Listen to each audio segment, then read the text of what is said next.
आज के नेता तो इतने ईमानदार हैं, उनको कुछ बताने की ज़रूरत नहीं। पाएँ तो गरीबों का सब रख लें, और कोई सवाल भी नहीं पूछता। मीडिया सवाल किससे पूछेगी?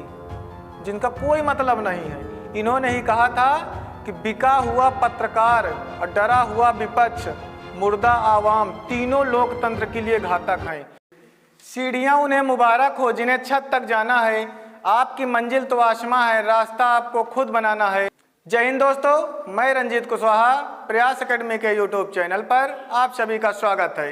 आज हम पढ़ेंगे महान व्यक्तित्व के जो स्वामी थे एपीजे अब्दुल कलाम, जिनकी कितनी भी तारीफ कर लिया जाए, कितना भी क्लास ले लिया जाए, कितना भी उनको बता दिया जाए, वो शब्द कम है, क्योंकि जो वो देश को दे करके गए हैं वो देश कभी भूल नहीं सकता। तो हम आज जानेंगे एपीजे अब्दुल कलाम को।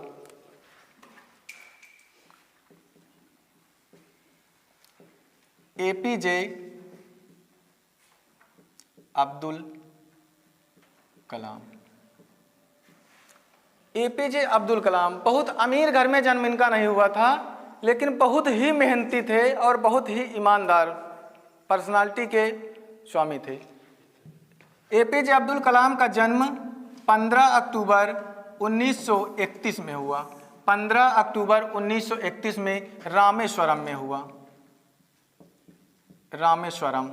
रामेश्वरम पड़ता है तमिलनाडु। 15 अक्टूबर 1931 को रामेश्वरम तमिलनाडु में एपीजे अब्दुल कलाम का जन्म होता है। जैसे इनके नाम के आगे एपीजे अब्दुल कलाम, इनका अपना नाम तो अब्दुल कलाम था, जो जे लिखा है जैनुल आबदीन इनके पिताजी थे। ये बच्चे ही थे, इनकी एक बड़ी बहन थी, एक बड़ी बहन और 4 भाई।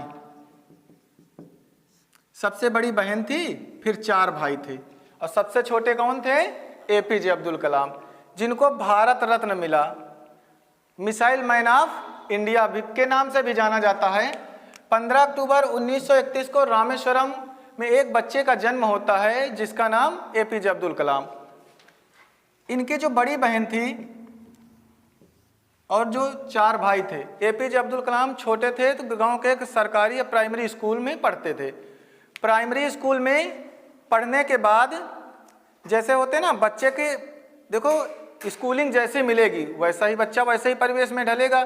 बताए नहीं थे जो 13 से 19 तक की एज होती है, कौन सी एज होती है? Golden age. इसमें जिस बच्चे को जैसा ढाल दोगे वैसे ही माहौल में पले बढ़ेगा। अब इनका कोई उस समय छोटे में कोई सपना नहीं था, लेकिन ये जब प्राइमरी स्कूल में जाते थे तो गांव में 7वीं क्लास तक का स्कूल था, पढ़ने चले जाए। पढ़ने के बाद जैसे ही आए इनका मन लगने लगा कि मुझे पढ़ना है और कुछ अच्छा करना है। तो छोटे थे जब गांव के ही विद्यालय में पढ़ रहे थे तो इनके टीचर थे, उन्होंने बताया कि पक्षी उड़ते कैसे हैं। तो आप लोगों ने भी सुना होगा कि उनकी हड्डियां खोखली होती हैं और पंखों को उड़ान भरने के समय पंजों को समेट लेते हैं। तो ऐसे ही रोज टीचर बता रहे थे, इन बच्चों की समझ में नहीं आ रहा था। तो एक दिन ले करके गए, पक्षियों को दिखाएं, फिर उनको उड़ा करके दिखाएं कैसे उड़ते हैं। ये रोज जाते वहीं, क्योंकि वो समुद्र का इलाका भी है तो वहाँ पक्षी बैठे रहते हैं। और धीरे धीरे उनको उड़ाने के लिए एपीजे अब्दुल कलाम जब गए तो इनके मन में भी एक सपना पलने लगा कि मैं भी एक दिन ऐसी उड़ान भरूंगा। अब ये सपना पलते पलते धीरे धीरे जैसे ही क्लास 7 पढ़ चुके, उसके बाद ये छोटे ही थे, 8 साल की उम्र के थे। 8 वर्ष की उम्र बहुत छोटी उम्र होती है। उस समय ये पेपर बेचने का काम करने लगे। इनके जो चाचा का लड़का था वो पेपर बेचता था। तो इनसे कहें एपीजे अब्दुल कलाम से कि आप भी पेपर बेचने का काम करोगे। देख रहे थे घर की गरीबी, क्योंकि इनके पिताजी का एक बिजनेस था जिसको कहते हैं फेरी, नाव, बोट टाइप में होती थी, उसी से गुजारा घर का चलता था। तो घर की स्थिति देख करके 8 वर्ष में पेपर बांटने का काम करने लगे। तो सभी के सुबह पेपर भी दे आए। 4 बजे पहले तो एक टीचर कोचिंग पढ़ाते थे कि सुबह 4 बजे, जो सुबह 4 बजे सबसे जल्दी आ जाएगा नहा धुल करके, उसको फ्री में कोचिंग पढ़ने को मिलेगा। तो ये सुबह बच्चे ही थे, सुबह नहा धुल करके सुबह टीचर के यहाँ पहुँच जाते, 4 बजे पढ़ करके आते, पेपर बेचना स्टार्ट कर देते। तो जो पेपर के बीच का समय मिलता था वो पेपर पढ़ लेते थे। धीरे धीरे पढ़ते पढ़ते इनको लगा कि कुछ ना कुछ अब किया जाए, अच्छा किया जाए। फिर ज़िले में एक स्कूल था, इंटर पढ़ गए। इंटर पढ़ने के बाद जब 12वीं पास हो गए तो इनके टीचर ने कहा कि अब आप ऐसा करो कि बीएससी कर लो। तो जानकारी थी नहीं कि बीएससी करना है या बीए करना, तो इनको बीएससी कहें कि बीएससी आप कर लो। बीएससी कर लिए, पढ़ गए। अब जब बीएससी इनका पूरा हो गया तो टीचर ने बताया कि अब आप इंजीनियरिंग कर लो। तो अब इंजीनियरिंग के लिए क्या होगा, पैसा लगेगा। और जब ये बीएससी कर रहे थे तो इनकी जो बड़ी बहन थी उनकी शादी हो गई थी, बड़ी बहन की शादी हो गई। तो बड़े बहन जो शादी हो गई तो इन्होंने कहा कि एपीजे आप पढ़ने में अच्छे हैं। तो इनकी बहन के जो कंगन थे और चैन थी, इनकी बड़ी बहन ने अपने कंगन और चैन बेच दी कि आपको पढ़ाई के लिए दिक्कत ना हो। उस समय जो सामान बेचा गया था वो 1000 रुपये, उस समय 1000 की कीमत थी। तो इनको एपीजे को दिए, कहें आप एडमिशन करा लो इंजीनियरिंग कॉलेज में। तो इंजीनियरिंग कॉलेज है मद्रास में पड़ता है, MIT, Madras institute of technology. Engineering पढ़ने चले गए। अब जब वहाँ क्लास पहुँचे तो सोचे कि मेहनत किया जाए। तो एक टीचर वहाँ मिले, एक टीचर मिले। अब टीचर मिले, अच्छे अच्छे टीचर रहते हैं इंजीनियरिंग कॉलेज में। तो मद्रास इंस्टीट्यूट ऑफ टेक्नोलॉजी वहीं पड़ता है, चेन्नई, मद्रास में। तब पहले नाम उसका मद्रास था। अब देखो यहाँ पढ़ने तो पहुँच गए, लेकिन ये क्या भाई, गहने मान लो फर्स्ट साल का काम तो चल जाएगा उससे, लेकिन जो दोबारा क्या होगा, स्कॉलर व्यवस्था होती है कि स्कॉलर मिलेगा तो अगले साल की फीस हो जाएगी। गरीब घर से ही थे, अब सपने देख रहे थे कि कहीं ना कहीं मुझे इस पैसे को जो आज खर्च हो रहा है इसको कई हजार गुना बढ़ा करके परिवार को लिए करना है। अब टीचर मिले तो इन्होंने कहा एपीजे से कि आप एक विमान की डिज़ाइन बनाइए। तो विमान की डिज़ाइन बनाने को मिला। तो जैसे ही टीचर के पास पहुँचे विमान की डिज़ाइन बना करके, टीचर ने इनको कहा कि एपीजे ये डिज़ाइन आपकी अच्छी नहीं है, और अगर आपने अच्छी डिज़ाइन का प्लेन नहीं बना करके दिया तो आपकी जो स्कॉलर व्यवस्था होगी वो समाप्त कर दी जाएगी। अब स्कॉलर के अलावा कोई सुविधा नहीं थी इनके पास, पैसे की दिक्कत थी। तो स्कॉलर के लिए इन्होंने कहा सर मुझे 1 महीने का समय दे दीजिए, 1 महीने में मैं बना दूंगा। तो टीचर ने कहा 1 महीने का नहीं, सिर्फ आपको समय देंगे 3 दिन का। 3 दिन का मतलब 72 घंटे का समय मिलेगा, 72 घंटे का समय। अब 72 घंटे में आप बना करके अगर दे रहे हैं 3 दिन में तो ठीक है, नहीं आपकी स्कॉलर व्यवस्था छिन जाएगी, फिर नहीं मिलेगी। तो ये जैसे ही आते हैं विमान की डिज़ाइन बनाने में लग जाते हैं, रातों दिन मेहनत करते हैं, ना खाने का ध्यान ना कुछ नहीं, बस विमान की डिज़ाइन बनाना है। और जैसे ही 3 दिन, तीसरा दिन लगा, बना करके विमान की डिज़ाइन टीचर के पास पहुँचे। तो टीचर ने कहा कि बेस्ट, बहुत अच्छी डिज़ाइन है। टीचर ने क्यों कहा था इनसे, क्योंकि जानते थे कि एपीजे अब्दुल कलाम बेस्ट कर सकते हैं। अब इन्होंने मेहनत में लग गए, बना करके दे दिए। अब वहाँ से जब पास होकर के निकले तो जैसे होते हैं ना कि टॉपर्स में इनकी गिनती हुई कि अच्छे नंबरों से MIT से पास होकर के ये निकले। अब सपना क्या था, बचपन से क्या सपना देख रहे हैं, उड़ने का। तो मन आया, मन में सोचा कि उड़ने का सपना देखने का मतलब एयरफोर्स में जाने की इच्छा थी। तो एयरफोर्स में सोचे कि एयरफोर्स चले जाएंगे। अब मान लो कि एयरफोर्स में अगर सपना पूरा हो जाएगा तो बहुत अच्छा रहेगा। लेकिन अब एयरफोर्स का सपना तो देखे थे, वहाँ जैसे पेपर देना था उसके पहले एयरफोर्स का जो पेपर था वो देहरादून था। देहरादून उत्तराखंड की राजधानी है देहरादून।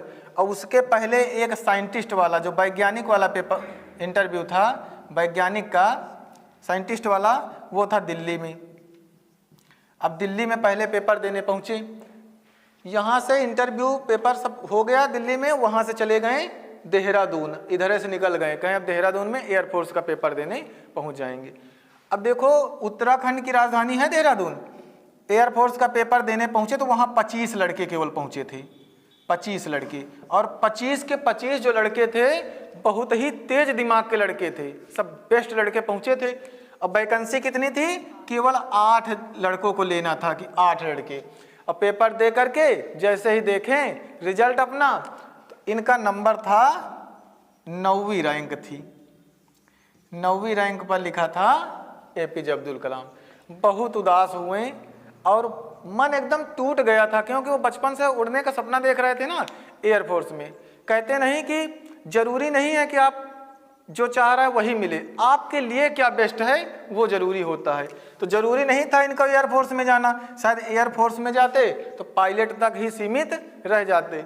फिर उधर के बाद जैसे ही एयरफोर्स वाला पेपर हुआ तो कहें अब चले जाएंगे ऋषिकेश, उत्तराखंड में ऋषिकेश पड़ता है, तो ये पहाड़ों पर घूमने निकल गए।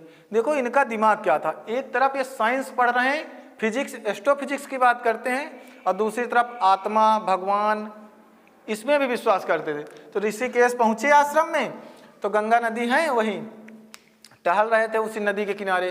तो ऋषि के जैसे ही ऋषि ने देखा कि लड़का नदी के किनारे फिसल ना जाए, तो बुलाएं, कहें बेटा इधर आइए। तो उदास मन से आए तो कहें कि बेटा क्या दिक्कत है आपको?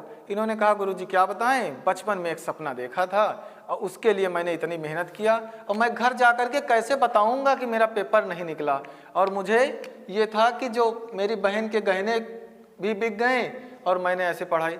तो ऋषि ने कहा अगर दिल से और सच्चे मन से आपने सपना देखा है तो किसी न किसी रूप में आपका सपना जरूर पूरा होगा। कुछ दिन बाद शांति से फिर रहते हैं और उसके बाद भी फ़ोन करते हैं, कहाँ पे? दिल्ली, जो दिए थे साइंटिस्ट का इंटरव्यू। अब वहाँ जब फ़ोन किए तो कहें सर आपका सिलेक्शन हो गया। तो ये एयरफोर्स ना सही साइंटिस्ट बन गए। अब इनकी मुलाकात होती है विक्रम साराभाई, जो इसरो के सबसे मुख्य थे इसरो के। नोट कर लीजिए जो नोट करने वाले पॉइंट हैं।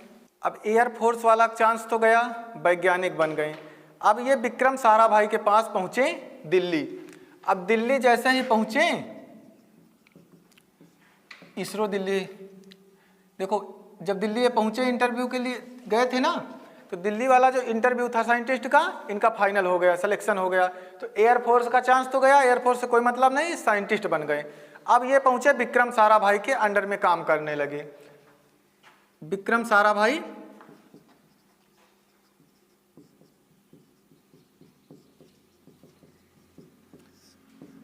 स्पेस रिसर्च में इनसे बड़ा कोई नहीं था उस समय। आज भी जैसे कह देते हैं विक्रम साराभाई, इनसे बड़ा स्पेस रिसर्च में किसी का नाम नहीं था उस समय। ये पहुंचे एपीजे अब्दुल कलाम विक्रम साराभाई के पास। अब देखो ये इसरो में काम करने लगे। ISRO Indian space research organisation, इसकी स्थापना हुई थी 15 अगस्त 1969 को। 15 अगस्त 1969 को इसरो की स्थापना हुई, इंडियन स्पेस रिसर्च ऑर्गेनाइजेशन। अब ये विक्रम साराभाई के साथ काम करने लगे। इनको अपना गुरु मानते थे कि विक्रम साराभाई जो भी हमको सलाह देंगे अच्छी देंगे। तो किसी प्रोजेक्ट पर काम दे दिए कि कुछ काम करेंगे। 69 के बाद जैसे ही एपीजे अब्दुल कलाम पहुंचे, विक्रम साराभाई के अंडर में काम करने लगे। अब इनको एक प्रोजेक्ट पर काम करने के लिए विक्रम साराभाई ने कहा कि आप इस प्रोजेक्ट में काम करिए। फिर कुछ दिक्कत हुई तो विक्रम साराभाई को वही लॉन्च से फ़ोन किए कि सर ये टेक्निकल दिक्कत आ रही है और इस पर आप देख लीजिए। तो एपीजे अब्दुल कलाम से कहें कि आप तमिलनाडु रामेश्वरम आ ही रहे हैं तो हम मिलते हैं कहाँ पर? त्रिवेंद्रम एयरपोर्ट पर। त्रिवेंद्रम एयरपोर्ट पर। अब त्रिवेंद्रम एयरपोर्ट पर जैसे ही मिलने के लिए पहुँचे, जिससे बात हुई और जैसे ही वहाँ पहुँचे तो देखें कि एक भीड़ सा माहौल है और बड़ा मातम सा छाया है। तो मातम सा क्या छाया था कि विक्रम साराभाई की क्या हो गई थी? मृत्यु हो गई थी। जिससे मिलने आए हैं 6-7-8 घंटे की दूरी होगी वहाँ से। अब वहाँ से जैसे ही पहुँचे तो पता लगा कि विक्रम साराभाई की मृत्यु हो गई, जिनसे ठीक ठाक बात, और इनसे बड़ा उस समय स्पेस रिसर्च में किसी का नाम था, इन्हीं के अंडर में काम कर रहे थे। जैसे ही वहाँ पहुँचे तो देखें कि विक्रम साराभाई की मृत्यु, एक बहुत बड़ा झटका लगा। 1971 के आसपास इनकी मृत्यु हुई। अब वो काम तो करने लगे। अब देखना जो भी इसरो में जो और डायरेक्टर रहते हैं, प्रोफेसर रैंक के अधिकार रहते हैं, तो सब लोग स्पेस रिसर्च में काम करते हैं। जैसे मिसाइल पर काम करना हुआ, SLV-3 पर काम करना हुआ। अब वहीं पर एक हैं सतीश,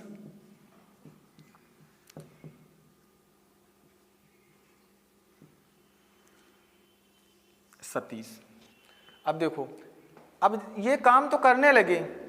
अब सतीश धवन से कहें कि ये जो सतीश धवन हैं इन्हीं के अंडर में अब काम करने लगे। और वहीं पर एक प्रोफेसर थे, उनका नाम था ब्रह्म प्रकाश, ये थे प्रोफेसर। और इसरो के चीफ कौन थे? सतीश धवन। सतीश धवन से बताएं ऐसी ऐसी बात है, इस प्रोजेक्ट पे काम करना है। कहें ठीक है, काम करना है। अब ये काम करना स्टार्ट कर दिए SLV पर। SLV क्या होता है? Satellite launch vehicle. ये होता है जिस पर हम सैटेलाइट को सेट करके भेजते हैं, तभी तो अंतरिक्ष में जाएगा, वो सेट होगा अपने स्थान पे। अब देखना, इसको तो बनाने में लग गए ये लोग 1971 के बाद से। काम तो स्टार्टिंग हो गया था कब से? 1969 से, लेकिन जो काम स्पीड पकड़ा 1971 में। कुछ दिन और बीते, पता लगा कि इनकी माता जी एक्सपायर हो गई। पिताजी पहले एक्सपायर हुए थे। पता लगा कि इनके पिताजी एक्सपायर हो गए। 72-73 का साल था, 1973। जैसे ही पिताजी की मृत्यु की खबर पाए, पिताजी 102 साल के आसपास थे, 100 साल के ऊपर लाजमी है कि उतने में आदमी की मृत्यु होगी, लेकिन एक झटका था। उसके बाद वहाँ पहुँचे जैसे ही, फिर माँ ने कहा बेटा तुम्हारा तो काम देश के प्रति है, अब कितने दिन परेशान रहोगे, आप जाइए अपना काम करिए। कुछ दिन बाद पता लगा 1974 के आसपास कि इनकी माता जी की भी मृत्यु हो गई। फिर कुछ दिन बाद गए। अब देखो काम का समय चल रहा है, सैटेलाइट लॉन्च व्हीकल पर काम कर रहे हैं। और उतनी ही समय पहले पिताजी पहले जिनको गुरु मानते थे विक्रम साराभाई, उनकी मृत्यु हो गई। उसके बाद पिताजी की मृत्यु, कुछ समय और बीता, माता की मृत्यु हो गई। जैसे ही वहाँ से आए बड़े उदास और टूटे मन से रहते थे। तो सतीश धवन इसरो के चीफ थे, इनको भी अपना हेड मानते थे। तो सतीश धवन ने कहा कि देखो एपीजे आप बहुत परेशान रहोगे, ऐसा करो कि आप अपना पूरा मन तन धन SLV पर झोंक दो, मतलब बेस्ट इसको करके देना है। क्योंकि जो गया है, माता पिता गए हैं, उनके भाई सपना क्या था कि मेरा बेटा कामयाब बने। इन्होंने अपना पूरा मन तन धन सब कुछ लगा दिया कि मुझे SLV बनाना है। SLV कुछ दिन में कंप्लीट करके अपना बना लिए। अब जब बना लिए तो अब कहें कि सैटेलाइट लॉन्च व्हीकल तो बना लिए, अब कहें सैटेलाइट बनाया जाए जिसमें रख करके हमको भेजना है। अब ये सारी चीज़ें तैयारी चल रही है, और तैयारी चलने के बाद बना लिए सब कुछ। और फिर 1979 आ गया। 1979 का साल था। कितने साल हो गए? 10 साल हो गए, 10 वर्ष हो गए ना। अब 10 वर्ष में पूरी तैयारियां, इनको लॉन्च करना था। जैसे होता है ना, क्या रिजल्ट आना है तो घबराहट होने लगती है ना कि क्या करना है। अब ये तो बना लिए थे, SLV-3 वगैरह सब कुछ बना लिए। अब बनाने के बाद इन्होंने सोचा कि सैटेलाइट को इसमें रख करके भेजा जाएगा। तो 1979 में सारी तैयारियां पूरी एकदम कंप्लीट, मीडिया जो भी सब चीज़ रेडी कि आज लॉन्च होगा।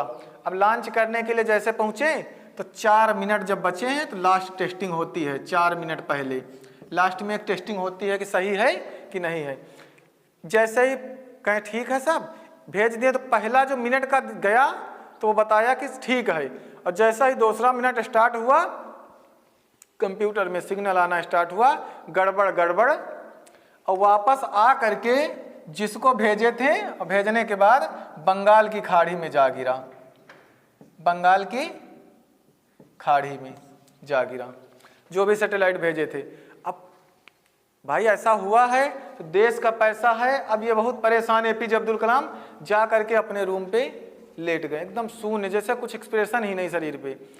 ब्रह्म प्रकाश भाई एज्ड आदमी थे, प्रोफेसर थे, इन्होंने देख लिया कि फेलियर कैसा महसूस करता होगा। तो जैसे ही लेटे थे, ब्रह्म प्रकाश पहुँचे और जैसे ही लेटे थे सर पे हाथ रखे तो इनकी आंखों से आंसू गिरने लगे, आंसुधारा। उसके बाद इन्होंने कहा बेटा क्यों परेशान हो, साइंस तो यही है, कभी खुशी देगी कभी दुख देगी, फिर भी तो मुझे काम करना है। अब सतीश धवन क्या थे? इसरो के चीफ थे। इन्होंने APJ अब्दुल कलाम को बुलाया क्योंकि प्रोजेक्ट हेड इनको बनाया था। प्रोजेक्ट में हेड इन्हीं को बनाया था कि प्रोजेक्ट के हेड आप रहोगे। भाई प्रोजेक्ट जो हेड होता है उसी की जिम्मेदारी होती है ना सब। अब देखना क्या होगा, प्रोजेक्ट हेड तो बना दिए थे, अब जो SLV-3 बना लिए इसी पर रख करके सोचे कि अब सैटेलाइट को भेजा जाए। अब भेजना जैसे चाहें, 10 साल की मेहनत देखो, 3 मिनट पहले सब गड़बड़ बताया, बंगाल की खाड़ी में जा गिरा। अब मीडिया सब रेडी कि देश का पैसा बर्बाद कर दिए। तो इन्होंने सतीश धवन ने कहा कि फेल हो या पास, लेकिन हमें फिर भी तो मीडिया के सामने अपना सब कुछ तो बताना पड़ेगा ना, कैसे कैसे कंडीशन हुई है। इन्होंने सतीश धवन और APJ अब्दुल कलाम लेकर के गए, पूरा भीड़ भाड़, मीडिया पूरा भरे। अब APJ अब्दुल कलाम क्या कहें कि कैसे हमारी गलती, क्योंकि प्रोजेक्ट हेड कौन थे? APJ अब्दुल कलाम। तो ये कुछ कहते, सतीश धवन बैठे कुर्सी पर, दोनों लोग बैठे। तो मीडिया वालों ने जैसे ही क्वेश्चन पूछा कि क्या दिक्कत है, APJ अब्दुल कलाम कुछ बोलते, उसके पहले ही जो इसरो के चीफ थे सतीश धवन, इन्होंने कहा इस सारे ब्लेम की जिम्मेदारी मैं लेता हूं क्योंकि इसमें मेरी गलती है। जबकि गलती किसकी थी? APJ अब्दुल कलाम की। इनकी कोई गलती नहीं थी भाई, ये तो चीफ थे ना। उसके बाद जैसे ही मीडिया ने पूछा तो APJ अब्दुल कलाम कुछ बोलते, उससे पहले क्या किए सतीश धवन ने, ये सारी गलती मैं स्वीकार करता हूं, लेकिन मुझे पूरा विश्वास है कि मेरी टीम 1 साल में, अगले ही साल बेस्ट देगी। वैसे ही इनके जो विश्वास था उसी ने APJ अब्दुल कलाम को मिसाइल मैन बना दिया। अगर उस दिन सतीश धवन आगे नहीं होते तो APJ अब्दुल कलाम क्या आगे पहुंच पाते? ना पहुंच पाते, वहीं से बाहर हो जाते। फिर उसके बाद जैसे ही अगला साल लगा 1980 आ गया, 1980 का साल स्टार्ट हो गया ना। खूब मेहनत की उसी पे, जो सैटेलाइट बनाए थे मेहनत किए, SLV पे रख करके सैटेलाइट भेजे, पहुंच गया। अब जैसे ही पूरी मीडिया अखबार पूरा रेडी, और जैसे ही फिर वही दोनों लोग पहुंचे, सतीश धवन जो इसरो के चीफ थे, APJ Abdul Kalam. Project head कौन थे? APJ अब्दुल कलाम। जैसे ही APJ अब्दुल कलाम कुछ बोलते, सतीश धवन ने कहा इस सारे का श्रेय किसको जाता है? APJ अब्दुल कलाम का। इसीलिए APJ अब्दुल कलाम के तुरंत आंखों में आंसू आ गए कि जैसे जब दिक्कत थी तब सर ने कहा मेरी गलती है, अब जब आज हम खुशी के मौके पर हैं तो कहें सारे का श्रेय किसको जाता है? APJ अब्दुल कलाम। इसीलिए APJ अब्दुल कलाम इनकी इतनी इज्जत करते थे। फिर ये सब चीज़ हुआ। अब भाई इतना बड़ा प्रोजेक्ट पे काम किए तो अब सरकार की भी तो कुछ बनती है कि भाई इतना काम हुआ हमारे देश के लिए। अब इनको बुलाया गया। इसरो कहाँ है? बेंगलुरु में, बेंगलुरु में है ना। अब देखना, अब सरकार कहाँ थी? सरकार तो दिल्ली में बैठती है ना, केंद्र सरकार। इंदिरा गांधी की सरकार थी, अटल बिहारी वाजपेयी भी थे वहीं। इनको बुलाया गया। APJ अब्दुल कलाम तुरंत फोन लगाए सतीश धवन के पास, कहें सर मेरे पास तो कपड़े नहीं हैं। तो कहें कि आपको कपड़े की क्या ज़रूरत है, आपने तो खुद इतना बड़ा कार्य कर दिया, आपको कोई नज़र ही नहीं आए, देखेगा ही नहीं कि आपने क्या पहन रखा है। अब पहुँचे APJ अब्दुल कलाम। जैसे ही पहुँचे वहाँ तो जो इंदिरा गांधी थी और अटल बिहारी वाजपेयी, अटल बिहारी ने तुरंत गले लगा लिया। तो इंदिरा गांधी ने जैसे मजाक के तौर पे नहीं, मजाक के तौर पे कहें कि अटल बिहारी जी शायद आप जान नहीं रहे लड़के मुस्लिम हैं, तो कहें कि हाँ इससे मुझे कोई फर्क नहीं, सबसे पहले क्या हैं? भारतीय हैं, इंडियन हैं, उसके बाद दूसरा ये क्या है? वैज्ञानिक है, और तीसरा इनके धर्म के बारे में, उससे मुझे कोई फर्क नहीं पड़ता। अब उसके बाद वहाँ से सब कुछ हो गया। तो अब भाई इतना बड़ा कार्य किए तो पद्म भूषण पुरस्कार के भी सम्मानित किए गए। अगले साल 1981 का साल था, इनको पद्म भूषण पुरस्कार मिला, पद्म भूषण पुरस्कार मिला। अब पद्म भूषण पुरस्कार मिल गया और फिर उसके बाद जैसे ही रूम पे पहुँचे, अब बिस्मिल्लाह खाई शहनाई वादक थे ना, उनकी धुन लगा दिए और रूम पे अपना। अब वहाँ आंसू आ गए आंखों में, इसलिए कि उनको माँ याद आ रही, पिता याद आ रहे, और जो उनकी बड़ी बहन थी ना, जिनकी शादी हो गई थी मैरिड, इनके जीजा जी जो बने थे वो भी मृत्यु हो गई थी उसी बीच में। तो अब देखो सबको याद करके, लेकिन खुश इसलिए थे कि जिनको दिखाने का मौका मिला उन लोगों के लिए पद्म भूषण पुरस्कार से सम्मानित हुए। अब सब जब ये सब काम चल रहा था तो कहें अब इसरो में आप क्या काम कर रहे हैं? आप DRDO में आ जाओ। DRDO DRDO। इसकी स्थापना 1958 में हुई थी। अब DRDO में गए, अब देखो ये डिफेंस के लिए है, ये सेना के लिए हथियार बनाते हैं। Defence research and development organisation होता है, ये सेना के हथियारों के लिए काम करते हैं। तो 81 में पुरस्कार पाए, 1982 में चले गए DRDO में चले गए। अब DRDO में रहें तो वहीं अब क्या कार्य चालू कर दिए, अब तो सैटेलाइट हो गया है, एक तकनीक थी ना। अब इन्होंने कहा कि मैं बैलिस्टिक मिसाइल पर कार्य करूंगा। बैलिस्टिक मिसाइल का मतलब कुछ रेंज की बनाई जाए, जैसे कि मान लो हमारा युद्ध चाइना के साथ हो जाए या भारत के युद्ध पाकिस्तान, तो एक रेंज की हो कि 400 किलोमीटर में छोड़ा जाए तो 400 में जाकर के गिरे। अब ये मिसाइल पर काम करने लगे, पृथ्वी बनाए, नाग, ढेर सारी मिसाइलें बना दिए। और इसी बीच में फिर पता कुछ दिन बाद लगा कि ब्रह्म प्रकाश की भी मृत्यु हो गई। ब्रह्म प्रकाश याद है ना, जब ये रोए थे तो क्या कहे थे, साइंस कभी खुशी देती है कभी दुख, फिर भी मुझे कार्य करना है। तो इनकी मृत्यु से भी इनको दुख हुआ, लेकिन फिर कुछ दिन बाद डेडिकेटेड इंसान हैं, मेहनत में लग गए, पृथ्वी बनाए, नाग बनाए, ढेर सारी मिसाइलें बना दिए। एक इनका जो सपना था, जो दिल से काम करना चाहते थे, वो कौन सी मिसाइल थी, अग्नि मिसाइल पर कार्य करना चालू कर दिए। अब अग्नि मिसाइल पर जैसे ही कार्य करना स्टार्ट किए, अब अग्नि की जैसे ही तैयारी पूरी हो गई कि आज लॉन्च होगा, आज लॉन्च होगी, टेक्निकल फॉल्ट हो गई, उसके बाद लॉन्च नहीं किए। फिर दोबारा काम किए, कुछ दिन बाद फिर लॉन्च करने का समय आया तो पता लगा फिर गड़बड़ कुछ। अब देखो मीडिया, लोग जल्दी ही भूल जाते हैं कि इन्होंने कुछ किया है। अब मजाक इतनी घटिया तक बना दिए कि कार्टून टाइप में।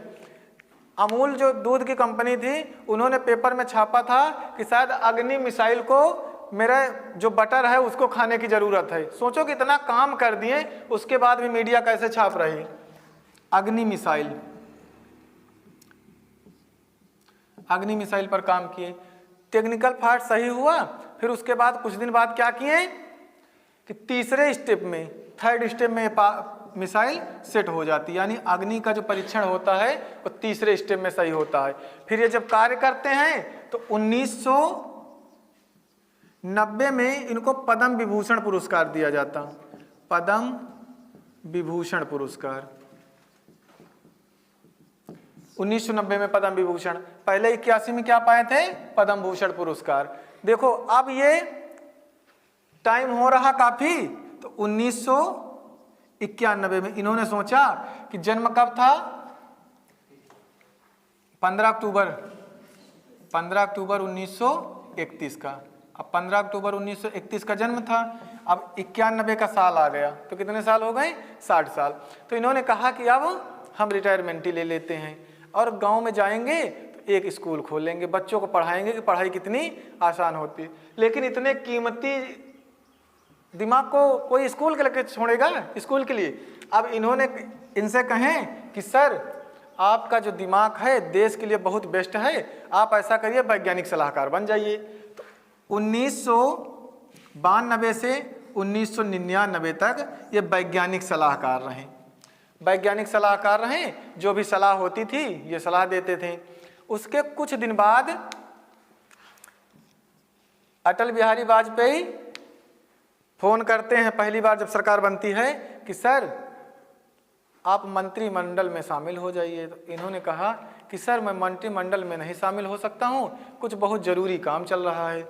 और 1997 का साल था, इनको देश के सबसे बड़े पुरस्कार से सम्मानित किया गया, भारत रत्न जब मिला इनको, तो ऐसा तो है नहीं कि सिंपल कपड़ों में आप पहन के चले जाओ।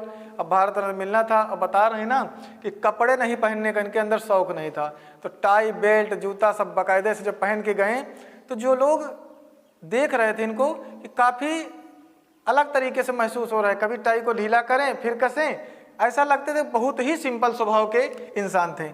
1997 में इनको भारत रत्न मिला। और जब बता रहे हैं कि अटल बिहारी वाजपेयी ने फ़ोन किया कि सर मंत्रिमंडल में तो शामिल हो जाइए, तो कहें सर बहुत ज़रूरी काम चल रहा, मंत्रिमंडल में तो नहीं शामिल हो सकते हैं। देखो जो ये मिसाइल का परीक्षण होता है ये चांदीपुर से होता है, चांदीपुर उड़ीसा में पड़ता है। यहाँ टेस्टिंग रेंज है ना, वहाँ से मिसाइल का परीक्षण। अब इन्होंने कहा कि बहुत जरूरी काम चल रहा है, और काम कौन सा जरूरी चल रहा था? 1998 का परमाणु परीक्षण। उस समय प्रधानमंत्री कौन थे? अटल बिहारी वाजपेयी। अब देखना, परमाणु परीक्षण का पूरी तैयारी का सिस्टम बना दिए। अमेरिका वालों ने क्या कहा कि पाबंद लगा दिए कि आप परीक्षण नहीं कर सकते हो, लेकिन इतनी सुपर जोड़ी थी दोनों लोगों की ना कि जब तक उधर किसी के रेंज में ही ना आए और कहें ना बाहर आप कर सकते हो ना जल में, तो गड्ढा खुदवा करके उसमें परीक्षण करवाएं और सफल रहा। ये दूसरी बार परमाणु परीक्षण है, और पहली बार परमाणु परीक्षण कब हुआ था? 1974 में। इनको बुलाया गया था एपीजे अब्दुल कलाम को, लेकिन उस समय इनकी भूमिका नहीं थी, इस बार इनकी भूमिका है। तो भारत रत्न पहले मिला 1997 में, और परमाणु परीक्षण कब किए? 1998 में। अब देखो सारी चीजें हो गई। सारी चीजें होने का मतलब देखो, मिसाइल पर भी काम कर दिया, पृथ्वी, नाग टैंक रोधी नाग भी बना दिए, अग्नि मिसाइल बना दिए, सारा कुछ सिस्टम बन गया, परमाणु परीक्षण भी कर लिए, सब कुछ हो गया। अब सोच रहे हैं कि कुछ रेस्ट मिल जाए। कुछ दिन का समय बीता, राष्ट्रपति की सीट खाली हो गई। अटल बिहारी वाजपेयी की जब पुनः फिर सरकार में बैठते हैं तो कहें सर आपकी ज़रूरत है देश को। तो इन्होंने कहा एपीजे अब्दुल कलाम कि सर 1 घंटे का समय दे दीजिए, 1 घंटे बाद हम सोच करके बताएंगे। तो कहें सर समय आप 1 दिन का ले लीजिएगा, लेकिन जवाब हाँ में चाहिए, ना में नहीं, क्योंकि एक बार पहले मंत्री बनाने की पेशकश कर चुके थे ना। तो जब इन्होंने कहा कि हाँ खाली है, एकदम फ्री बराबर टाइम है, तो इनको 2002